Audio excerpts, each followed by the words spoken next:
So we're going live on YouTube now. Can you see the thing on the screen that says live on YouTube? Yeah. We're talking about young entrepreneurs. Yes. And well, I'm not a young entrepreneur. I'm sorry. I'm an old one. Long in the tooth, as they say.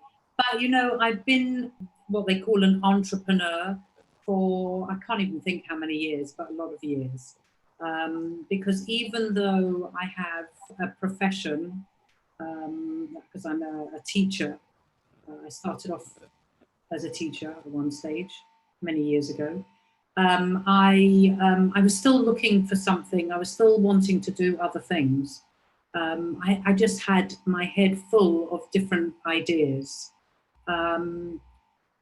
So the thing is that it was interesting because I would jump from one thing to another. And I really didn't settle with anything because I was always looking for something else, And I think also one of the biggest things was that I had an agenda to it. It was like, do this, make money, or be famous. That's my big thing, be famous. I've got to be famous, you see. So I was always looking for that. I was seeking something, which I really didn't find. So it was rather annoying, and it was very time consuming as well. And I would do all sorts of things. I mean, I made brass chess pieces and stuff like that, you know, from molds, and you know, I had this idea to do that and to sell them as chess pieces, and I would sell them on to people, and I don't know, you know, the time and effort it took me, and I didn't even feel like I was accomplishing anything. I didn't feel like I was doing anything that was anything amazing that I wanted to continue with. That was the thing. So as I got older, I'm more bogged down with a lot of things that were coming into my head with different ideas and how I could go about them. I sort of started to get in touch with myself. I sort of started to get interested in what really felt to me like it was something I really, really wanted to do. So I'm not saying that I'm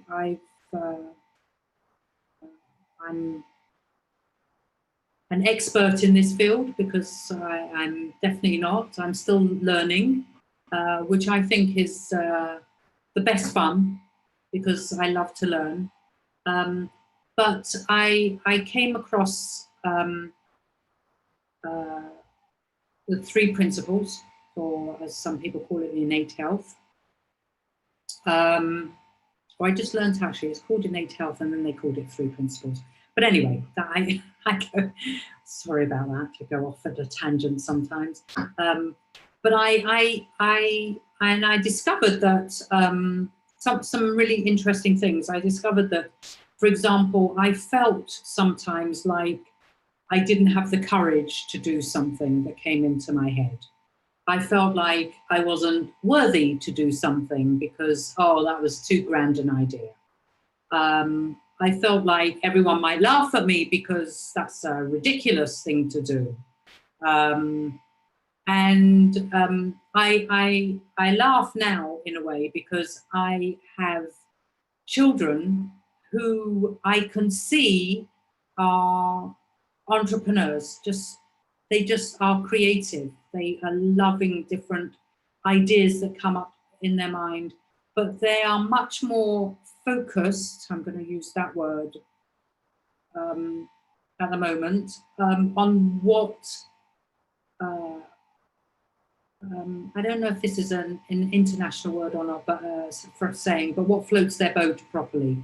So in other words, they're looking for something that they're not looking for the money, they're not looking for to get anything out of it, except that they have this creative mind that is, which I think is an enormous gift, that they pick up and they run with.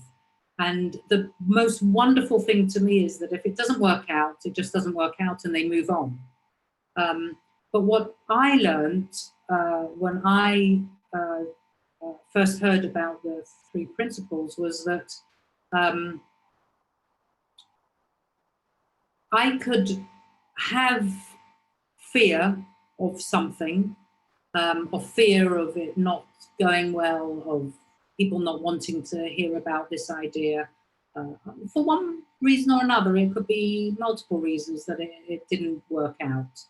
But it wasn't a failure. It was just something that at that moment didn't work out, and I was able to move on. So I found that very helpful. Plus, I was able to see that I could be dead scared to do something and still do it. And that was like really new for me, because years ago, honestly, I would be really scared of something and then I would hold back, you know, it would be like, oh no, I can't do that then. And it was interesting because I looked up in the dictionary what actually they write down as for entrepreneur. I haven't written it down, but this is the way I read it, was that it was someone that was a risk taker. And I thought, oh my gosh, that is a bit, you know, it looked scary when you look at it like that, because that means that you're going to do something against all odds, you know, like you're taking a risk.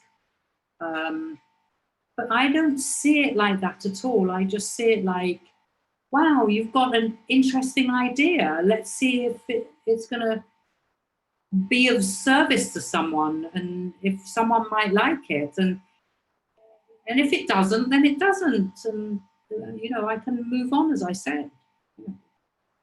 So, yeah, so most of that was very interesting to me, you know, and it is still, I see my eldest son now has a new idea to sell something here where I live, and which is a little popular, but he's got a different take on it, and it's like fresh, and he's excited. I can see his excitement, and that's, for me, is phenomenal. So, you know, all I know is that for me, and I can only talk from my experience, but for me, if I have an idea of something I want to do, it comes with a feeling of, oh yeah, why don't you do that? That seems so obvious. Yeah, that's really sensible. So I'm going to give you an idea, an example. In 2017, I was diagnosed with breast cancer. And I had been sort of toying with this idea of I should write a memoir about some of my life. And I'd started to write it probably about 6 or 7 times. And each time I'd come up with this, oh, come on, who wants to hear about that? Really? I mean, you know, what are you got to say even? You know, I mean, you're an old lady and people don't want to hear about that. And even though it's a bit interesting, you know, some of it, I think it is. But I thought, oh, you know, people really wouldn't want to hear it. So, and each time I would look at it, I would think, oh, no, you can't write that. You know, no, put it away. So I'd have lots of little files on my desktop. And each time I changed computer, it would come with me. You know, they'd come with me, and I just never did anything. And then, but I kept getting this. I don't know. I'm going to call it a tapping on the shoulder. I kept getting this nudge. You know, Sue, come on, write your book, write your book, write your book.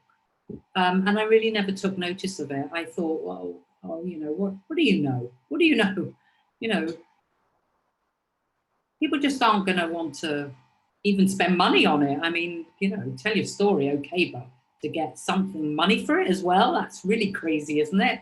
But after my diagnosis, I really actually slowed down. Now, I heard about the three principles, or probably nearly about 10 years ago now. And my mind quietened a lot when I realized that a lot of the stuff that was going on in here, I didn't actually have to take seriously. I didn't have to pay attention to it. It was just a whole bunch of chatter going on. I think it's, I can't remember who it is that said it, but it's like the brass band is playing. And because I wasn't able to listen or hear this quiet flute that was playing in the background. So I was always acting on, from this busy-minded place. And once I heard about the three principles, a lot of the anxieties, a lot of the worries, a lot of the who am I bits and all that fell away. So I thought I had a fairly quiet mind at the time, but then I got cancer and whoa, life changed completely because I slowed down even more. Now, in those moments, and the reason I'm not, wanting to expand on the cancer part because that's irrelevant here, but the point is that in those moments when, during that time, and it was like over an 18-month period of treatment, I was so at peace and quiet that it felt almost as if I had nothing up here on my mind. Now, it felt like I wasn't having any thoughts, which isn't possible, but that's how it felt. It was so light and easy. And it just came back to me again to write the book. And it was like, I could hear it this time. And it not only could I hear it, but it was like, yeah, sure you should. And I just sat there and it just came out of me and I didn't stop. I didn't stop. I just wrote thousands of words within a week. Now there was a lot of work to do afterwards. And that's not to say that I didn't have a lot of stuff going on afterwards that came into my head to say, oh, come on, really? Again, it kept coming back in. But I realized that I don't actually have to pay that attention because I didn't really feel so comfortable when those sort of things were coming into my head. And I knew that my feelings were only telling me what I was thinking in the moment and not who I am, or they didn't have any idea. I mean, my feelings have got no idea that I'm now considered an author because I've written a few books now. So, my feelings were only telling me not that I'm a useless human being and I couldn't, and I shouldn't continue, just that I was having some thinking about who I am or what I think I was, and that's all. So that was really interesting to me because I guess I sort of got in touch with myself even more, and I understood more about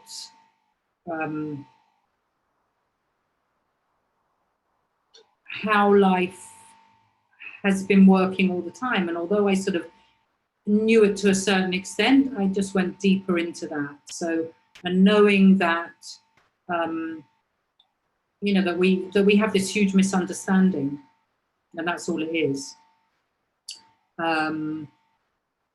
That our feelings are telling us that we're useless, that we need to take notice of our feelings, that the past is so important, that because I thought I couldn't write, last year, that it doesn't necessarily mean that I'm not able to write. It's just, something that's popped up into my head. and there's, I can't stop it coming into my head, but I do know that that some of those thoughts that might have stuck around for a long, long time just don't take such root. They don't root so quickly, so easily, or they don't take root really anymore. I mean, they used to take root and stay there, but now, they don't have time to put their roots down. They're gone. So, yeah, I mean, I think if anything, I know that the quieter my mind, the more creative I can be. So, and again, as an example, writing a book, it's not just writing a book, it's maybe doing an audio, it's maybe doing, a course, or I don't know, there's, a workbook. I've done a workbook for one of my ebooks and things like that. So it's like being creative within that as well, and seeing where that creativity takes us. So anyone that's an entrepreneur, I applaud you. I really do, because it's phenomenal. I mean, we hear about people saying, well, they don't want to work 9 to 5, and that's great. I mean, some people it suits, and some people they want to use their mind creatively. That's not to say that people don't use their mind creatively when they work 9 to 5. I don't want to give that impression. But when we use it to creatively to bring from from inside us out into the world, I think that's phenomenal. I mean, it's amazing. So when you first started, you had ideas from when you were very young. So even before you became a teacher, right? You had ideas in your mind about all sorts of things that you could do and might do. And what do you think young people need to know? What's the most important thing for young people to know to become entrepreneurs when they're at that stage where they've got all sorts of ideas going on, and you've said they don't need to listen to all the thinking that says, I can't do it and I'm no good in it. What about things like, well, I wouldn't know where to start? And, maybe they've got some ideas, or maybe they haven't got ideas, but they would really prefer to. I know I thought about one of these days I will do, but I'd better get a job first. I better go to university first and become a doctor and do all of these things first, and then go into business. But if people would like to become entrepreneurs very young, do they need to follow someone else's example? They need to do, because there are lots, especially now that there's online stuff. Now online, there are plenty of people saying, oh, if you follow my steps, you can run your own business, and you can follow my steps to do this. And I know for me, I tried that and it didn't work. And I know why it didn't work now. But what would you say about that? I want to pick up on something you said. As you said, there's so much online nowadays. I used to be very good at the shiny object, and following that route, and then discovering halfway through of buying a course, or listening to someone's 5 steps of this and 10 steps of that. And I have to say, even as a parent, actually, you go to you don't have to, but I went to some parenting classes, and they would tell me, oh, do this and do that. And I'd come home and I'd say, right, to my husband, right, well, we're going to do this and we're going to do this. And, and we followed that. And about sometimes it depended what it was, but a few days later, I'd say, this doesn't work, it's not. And the reason is because it doesn't make sense to me. It didn't make sense to me. Now, it may have made sense initially, but I know that when I'm listening to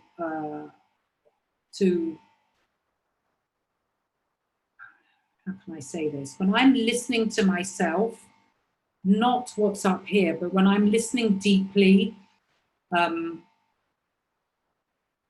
then I know that I will find out how to do something if I really want to.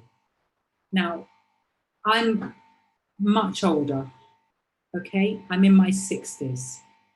I had not the faintest idea how to edit a book, how to get a cover, I didn't even know that those things, you had to do those things. And I just literally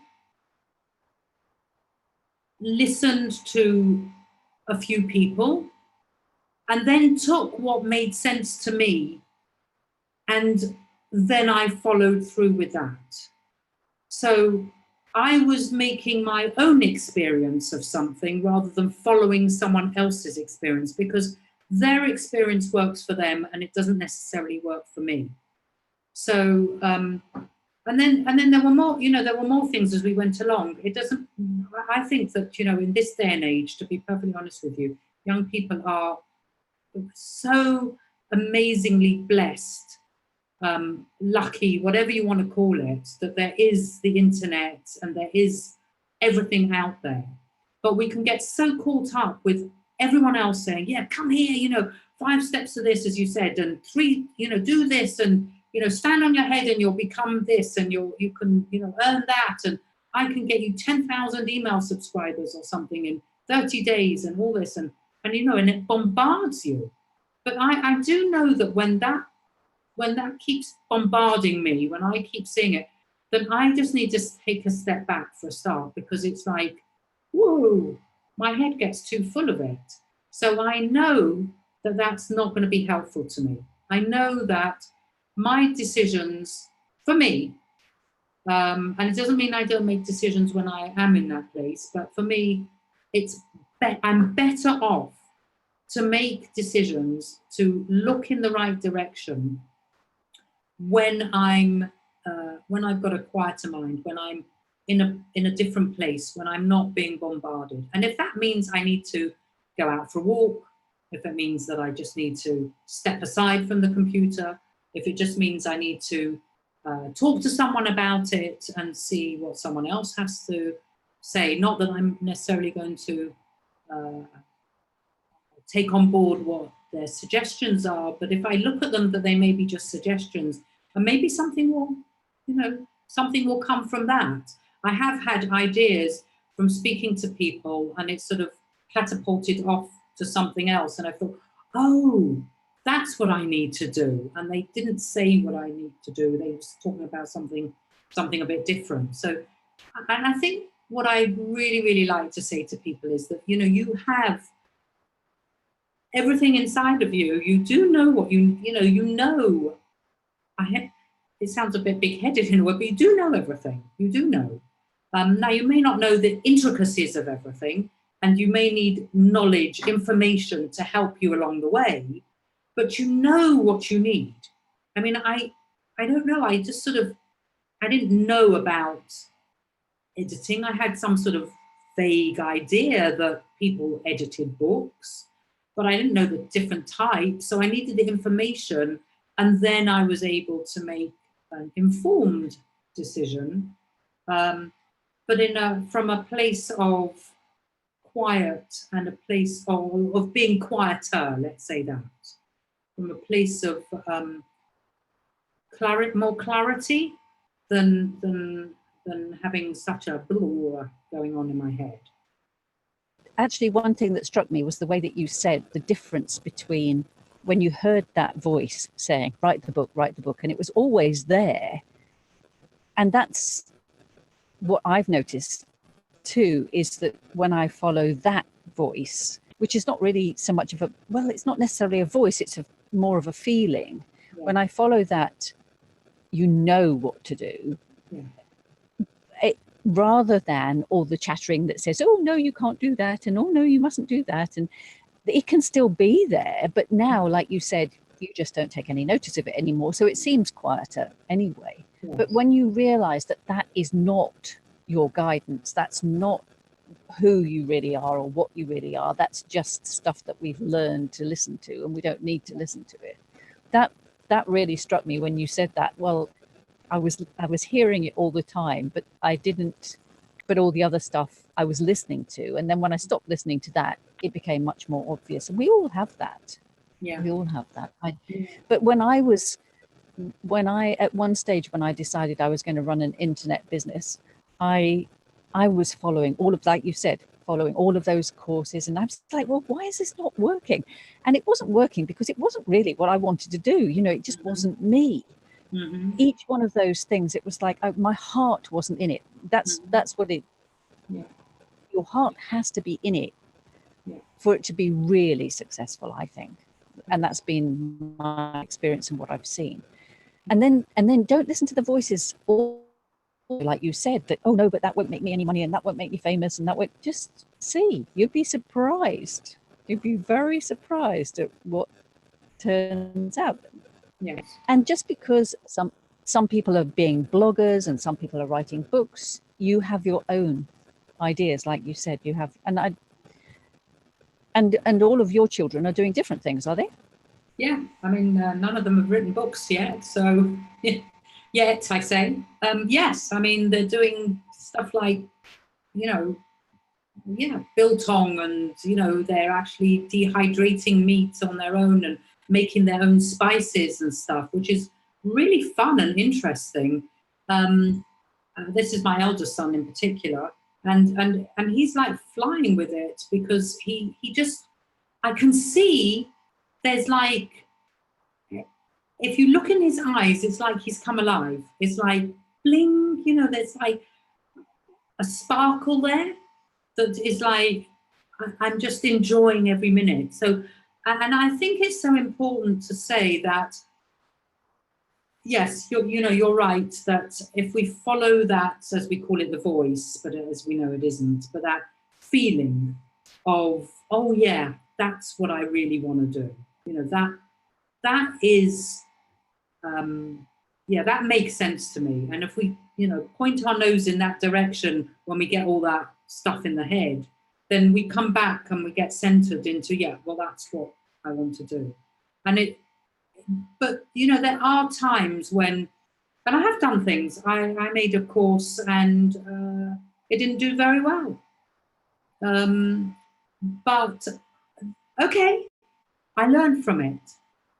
And that also has been something that for me has been amazing, that I can say, oh, okay, I'm not a failure. I haven't done something wrong. I'm not useless. It just didn't work for some reason. I might revisit it and have a different take on it in, I don't know, in 6 months, in 2 years, I've got no idea. At the moment, I haven't. But, I've got things sort of in the background that seems to, again, come back. But it doesn't, some of it doesn't feel like it's formulated properly yet. So I know it's not ready particularly to come out. And maybe that's what was happening with me with, Write Your Book. I hadn't sort of realized exactly what period of my life I was going to write as part of this memoir. And as it happens, I've been led along the way, because I wrote that. And then, of course, I've written another one about my journey with cancer. So, that's it just came up, So, no, I'm not saying that I wanted the cancer, but the opportunity was there, that I didn't necessarily see before. And I think when we have I know from my experience that when I've got a quieter mind, then I see different opportunities. I see different avenues to take. And it may be the same, roughly the same idea, but different paths that I could possibly go down that make sense to me. And it's sort of like, I think, what's the expression now?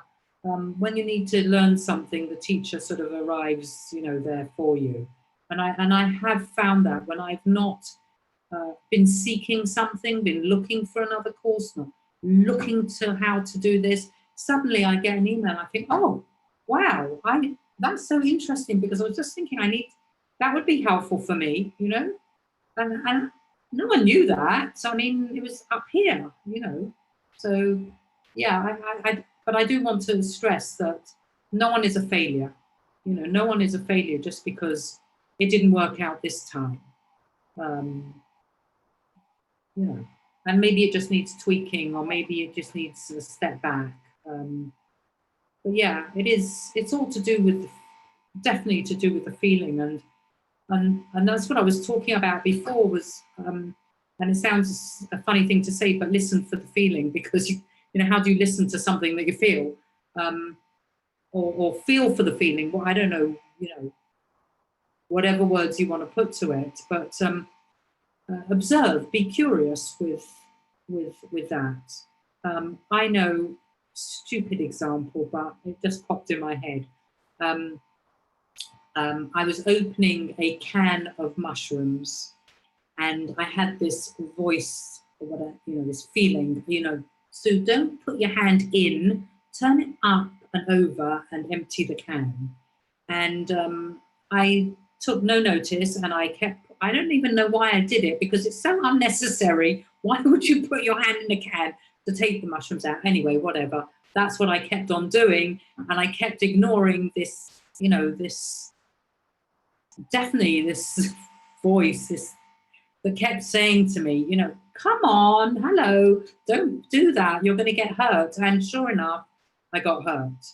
So, I mean, I just want to bring in that, you know, it's in everyday life that it happens to us.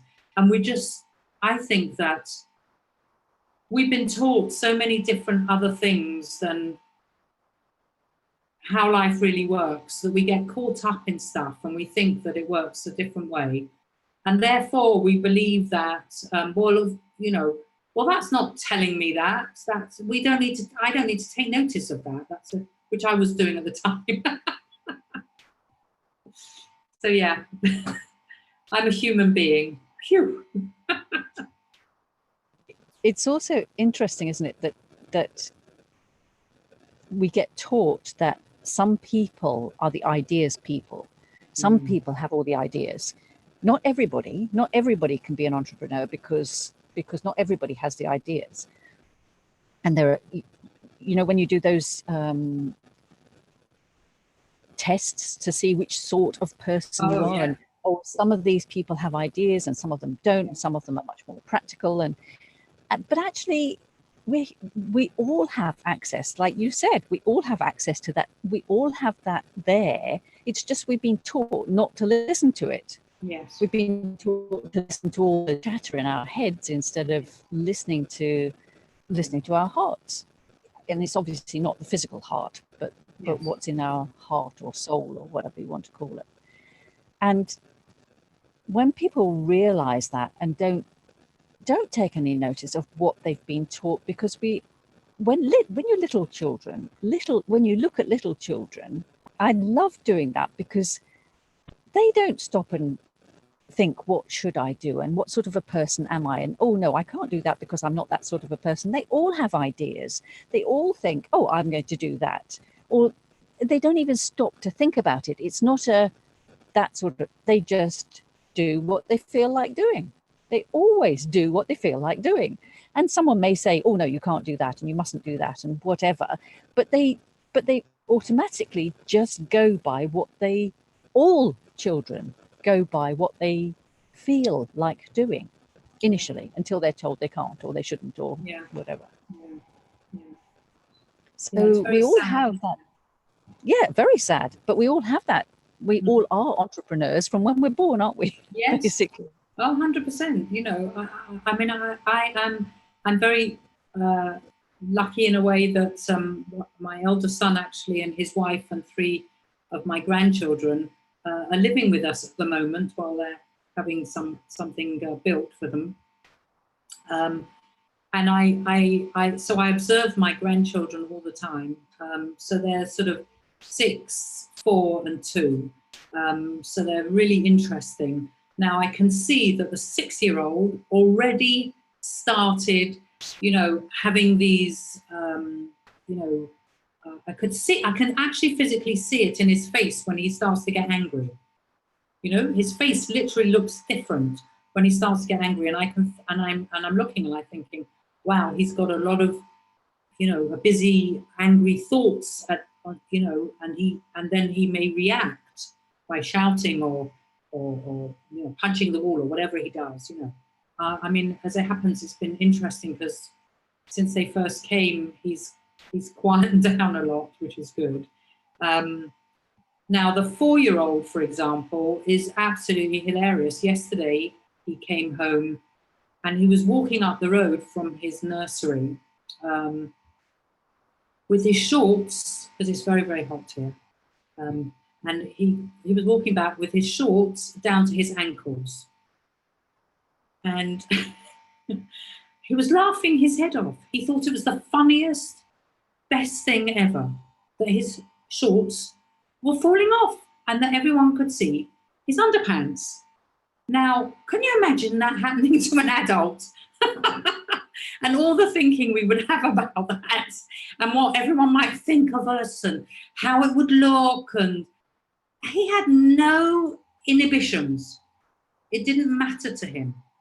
And I know that something like that, or even not even something as drastic as that, but you know, how we hold on to it and then believe that we need to really take it to heart and take it seriously. And I think it's such a shame that people aren't actually taught this from a very, very young age. Or it's not even a teaching, it's like a role modeling, and which is why I'm hoping that my grandson has seen that it's calm in the house, so he doesn't react quite so violently. Not that he's violent, but you know what I mean. You know, it's a toned down reaction now. Yeah, I just find it incredible. My 2-year-old granddaughter, I can give her something and then say, oh no, I want it back, you know, and so she'll laugh and she'll be my best friend because I've given her something, and then I've taken it away and she's my worst enemy. I mean, oh, you know, she's really, and then if I've given it back to her again, then that's it. She's changed. How amazing that we tend to sort of hang on so much to, I'm a failure, I can't do it, you know, who am I? What's everyone going to say? And you know what? I discovered something. People aren't looking at me all the time. They're just not. I wish they were, but you know, just because I want to be famous. But you still want to be famous, do you? Oh yeah, I will. No, not really. Not really. No, I don't. I've had enough of that one. I'll go to something else. No, I don't. It has no. I've always laughed about it. It's my laughter bit. Yeah, I you know, one of the things that I found that's been one of the best things for me is laughter. And even laughing at myself. Laughing at myself, you know, like I'll say, oh, you silly old fool, you know, what have you just done? You know, okay, well, I've done it. You know, I pressed the wrong button and I sent out an email to over 1,500 people to say something. Whoops, oh dear. You know, well, okay, so what? You know, it's just, as I said to someone the other day, I can't see the world falling down. It's not falling down, you know, it doesn't all revolve around me. Yeah, I just, you know what, follow your nose. Follow your nose. I remember, you know, someone coming to me and saying that they feel so amazing when they go out and run. I had someone else who told me that, you know, they feel amazing when they go and listen to music or go for a nature, you know, walk in nature or something, you know, in a forest or something like that. Now, that without a doubt comes with, you know, there's a feeling to it that, you know, feeling of peacefulness, of feeling at home, relaxed, and certainly. You know, like some people say that they get their best ideas in the shower or something like that, you know, because you're not necessarily, I mean, some people do think about all sorts of other things, but, you know, you're not necessarily thinking about work or whatever you've got to do. You're having a shower, you know. So I often say that, you know, if point your nose in that direction. If you're not, if it doesn't feel like that, then, you know, turn around, so to speak. I'm not talking physically, but you know, turn around. I don't know. You know, I don't know, this may sound really weird, but I don't care. I'll say it anyway, because why not? But I still do sometimes. So I'd go into sleep and I'd start to date, you know, almost have a dream or something, and then I thought, oh, I don't like this, and I'd somehow wake myself up and turn over. So I'd sort of like turn the TV over, you know, the channel over, and then, you know, decide that I don't like this. I don't want to be there. I want to be somewhere happier or more relaxing or, you know, more fun. I mean, that to me is one of the things that spurs me on. You know, if I can find something to laugh about, I laugh about myself. So what? So, you know. So you're going to talk about me for a few minutes. Woo-hoo.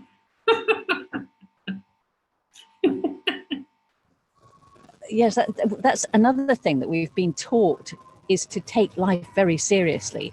I never have.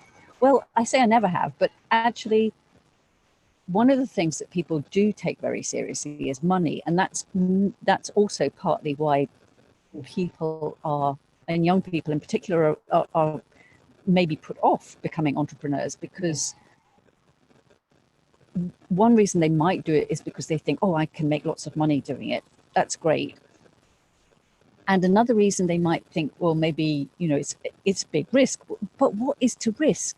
What is to risk? Okay, so when I decided to run an internet business, I actually lost all my money. I lost all my money. I had no home left. I was, so basically I was homeless. I had no income. I had no money, no savings, nothing. And at first I was, I did have my van. I had this little van, and that was it. That was it. And at first I was, this before I knew about this understanding, right?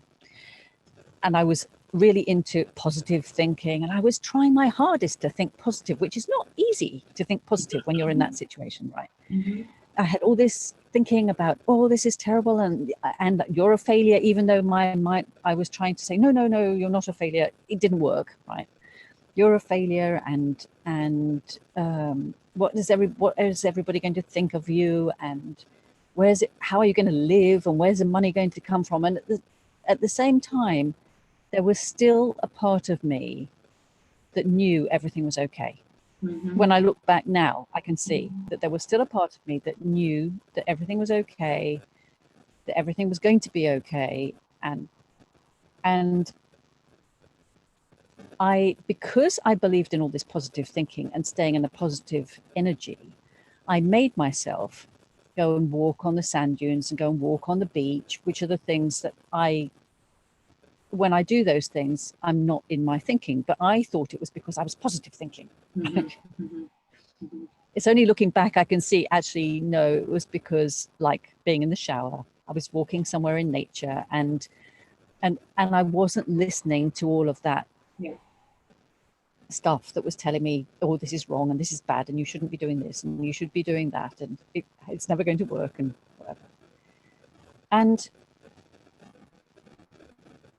it wasn't immediate, but out of the blue, a friend just gave me a whole lot of money. She didn't know I needed it, and she wasn't a close friend. She was a friend, and she did have a reason for giving it to me, but nothing that I would have ever thought of. And so I just had this money, and I couldn't possibly have known that. You know, it wasn't something I could have known or have worked out, or it was just how it worked. And that's happened to me in similar ways. Has happened to me 2 or 3 times in my life, and it seems like, oh my goodness, where are you going to go and what's good? It's not about that. It's not about that. And it seems scary not having money. Yeah. Yeah. Well, I wanted to say about that maybe this is a funny way of saying it for some people, but I know that the universe has my back, which is why I was saying a bit earlier about seeing opportunities, and or as you quite rightly said, having something literally land in your lap that you weren't looking for or expecting. I mean, it was amazing, which got you out of a hole, and you couldn't have made it up if you wanted to. I mean, it just happened, and I think I've seen so much that the more we see that, the more it happens. It's like if I'm walking around with blinkers and I only see this, then that's what I'm going to see.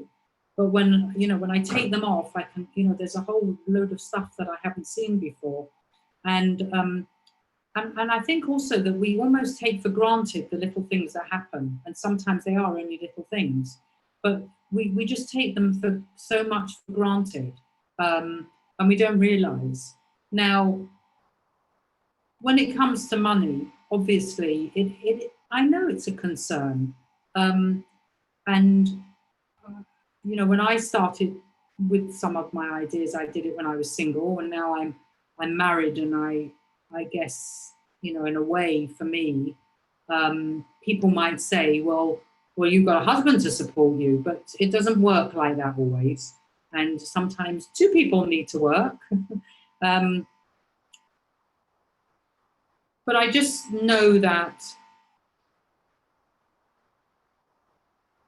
the unknown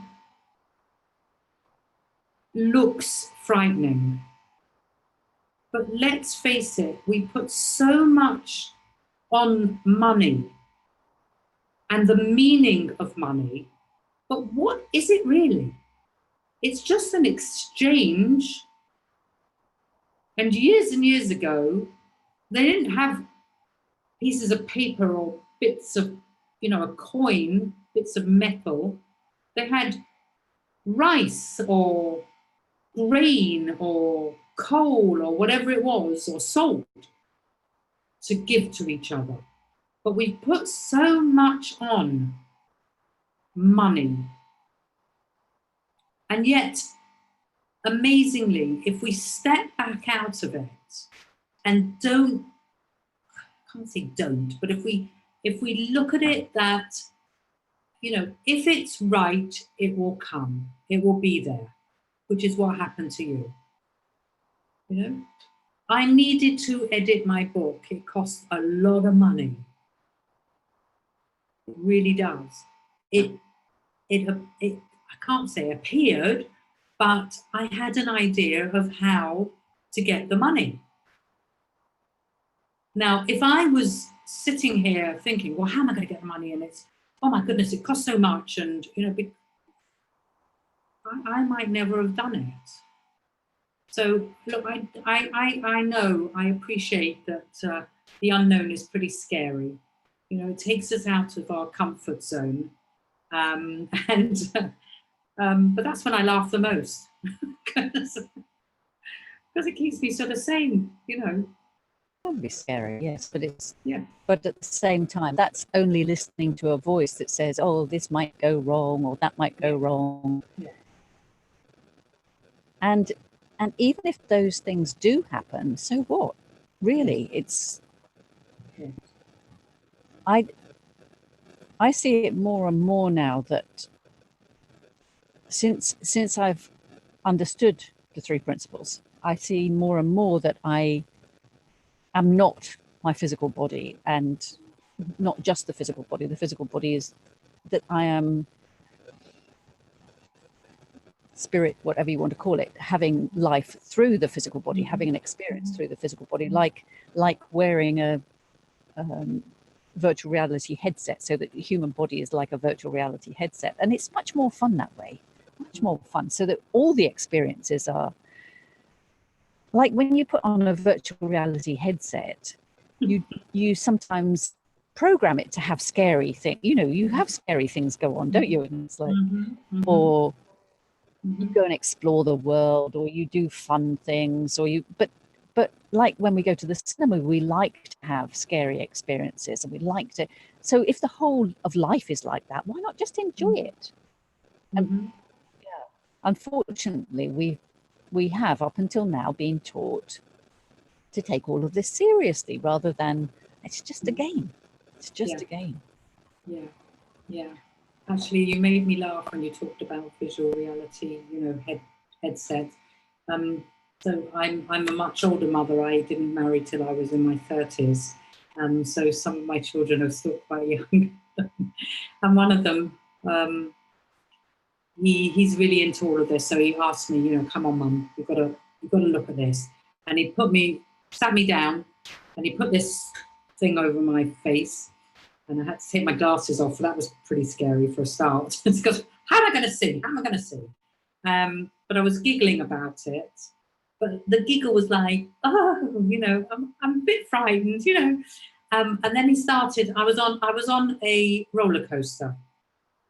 He put me on a roller coaster, and he took a video of me. It was mean, but it was hilarious, because when I saw it afterwards, oh my goodness, I was holding on for dear life. And I've got to tell you something, at one time, at one stretch, there wasn't a rail.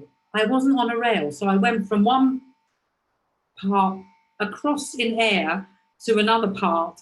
And I was like laughing, but a bit scared, you know? And when I came off, and you know, when it all finished, I said, oh wow, that was amazing. I had such fun. Now, you see, if we look at life like that and just realize, you know, it's up and down, and yes, you're going to cross over, and you know, it's going to be scary, and it's going to be worrying, but if it's just, it's not all real. It's not all real, you know. It just isn't. It's an illusion. It's and not only that, but you know, we are creating our reality. You know, I mean, I don't know. I remember hearing about the very first movie, the very first film that was made, and people went there all excited. And I think it was a picture of a film of a train coming towards you, and people ran for their lives. They ran out of the cinema because they thought that a train was approaching them. Now, we know that when we go to see a movie, when we go to see a film, we know we're going to go and be sad. We know we're going to, you know, be happy. We're going to be scared or whatever, you know, depending on the film, obviously. And some of it has a mix of things in it. Now, we don't come out and believe it all. We don't take it to heart. We don't follow it and think, oh my gosh, you know, we know, because we know how it works. We know that it's just made up. It's just a story. And that's what we do as well. You know, we are very good at making our own story out, great at being, you know, the author of it, the producer, the director, and the actors as well. We're great at doing that.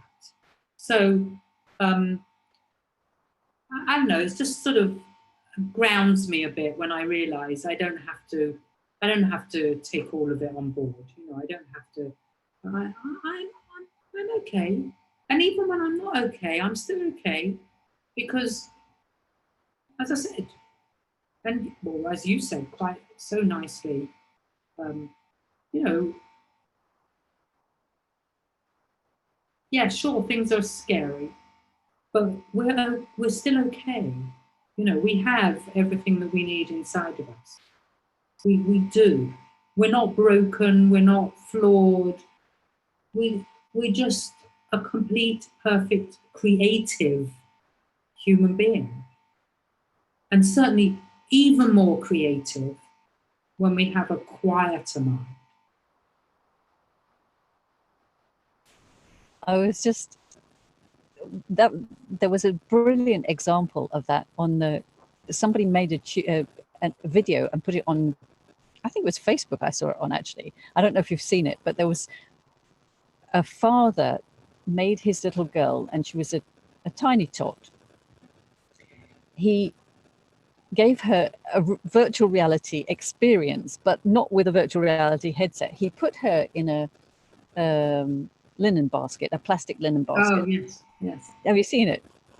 I have. And had a video on of going the same as you, as going on a roller coaster, and he sat and shook her as if she was, and made her go from side to side. That was so funny, and she really felt like she was in it and doing it.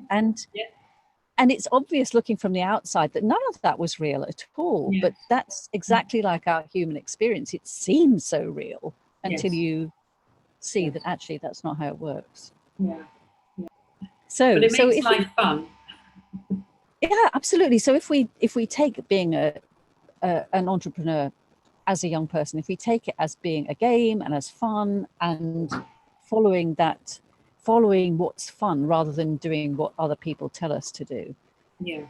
That actually just reminded me of one of the courses that I did.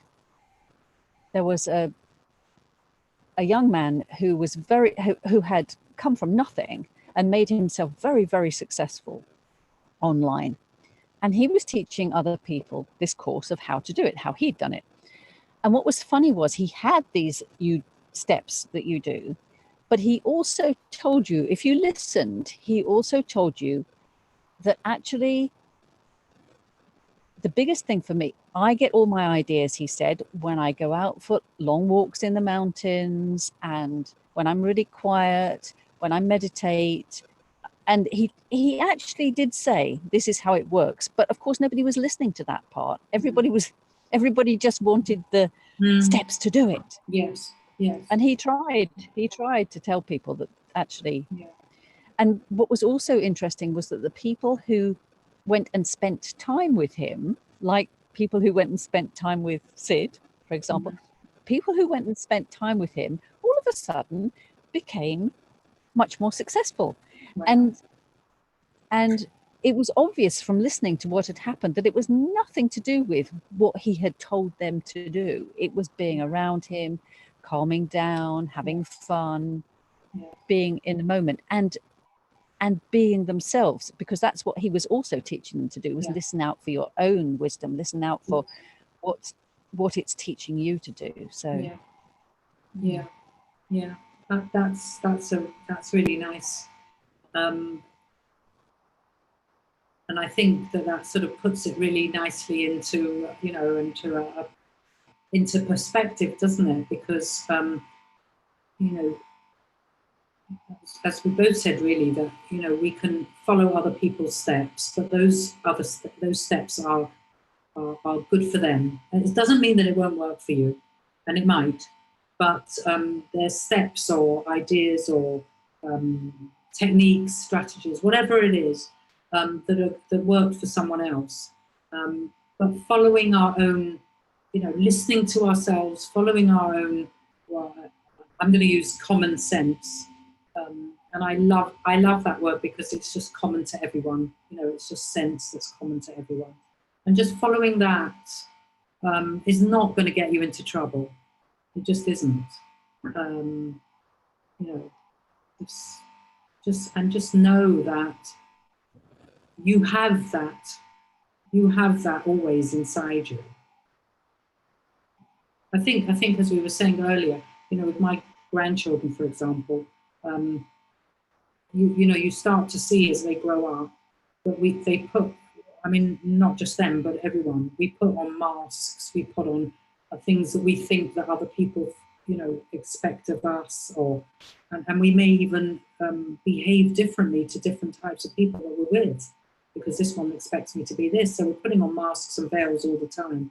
But this is like an unveiling, it's a taking off, it's a subtraction rather than trying to do something and having to work at something. It's just an understanding that, life only works one way. You know, like I know lots of people give these examples, but like gravity, like flying a plane, you know, there are laws, there are principles, there's the foundation that the house is built on, sort of thing. It just occurred to me that one of the reasons why I did lose all my money when I was doing that was because I wasn't following what I really wanted to do. I was listening to what they were saying, which was, you must stick at this, you must stick at it, and if you stick at it, it'll be fine. And because I was the sort of person that does stick at things, even though I'm not enjoying it, and even though I was trying harder and harder and harder, and just getting into more and more and more of a mess because it wasn't following my heart. So it's not to say that you won't work hard, you know, you might, Yes. but it's like with me at the moment, I'm working hard, but it doesn't feel like work. If it feels like work, and if it feels like you're going the wrong way, is what I would say. So especially to my younger self. I agree with that, definitely. Which is really my way of saying when I laugh about things, you know, if I laugh about things, if I feel it's lighter, if I don't have something on it, you know, attached to whatever I'm doing, then I know I'm pointing myself in that right direction. And it might have to turn, you know, from that way. But I'm open to seeing that along the way. Whereas if I'm fixed, I've got to do this and I've got to stick at it, like you were saying, and I don't feel comfortable and I'm not laughing, you know, and I'm working at it, I'm really sweating it out, then yeah, I'm just going to get further and further into, I think, a quagmire, you know. So, as Sue says, make sure you have fun and notice what you're enjoying doing. Enjoy life. Yeah. So, thank you so much, Sue. There are links on thesecretofeverything.com for where people can find out about you and your books, and of course more about this series, and if they want to get further into this, what they can do, how they can listen to you, where they can find out more information. So that's been lovely speaking to you today, and I'm sure we'll be having another laugh very soon. I hope so. Go for it, people. Go for it. You can do it. Yeah. And if you don't think that you can, or if you don't feel that you can, A, don't listen to that, and B, come and ask Sue some more. Yeah. All right. Thank you. Thanks very much. Bye, everyone.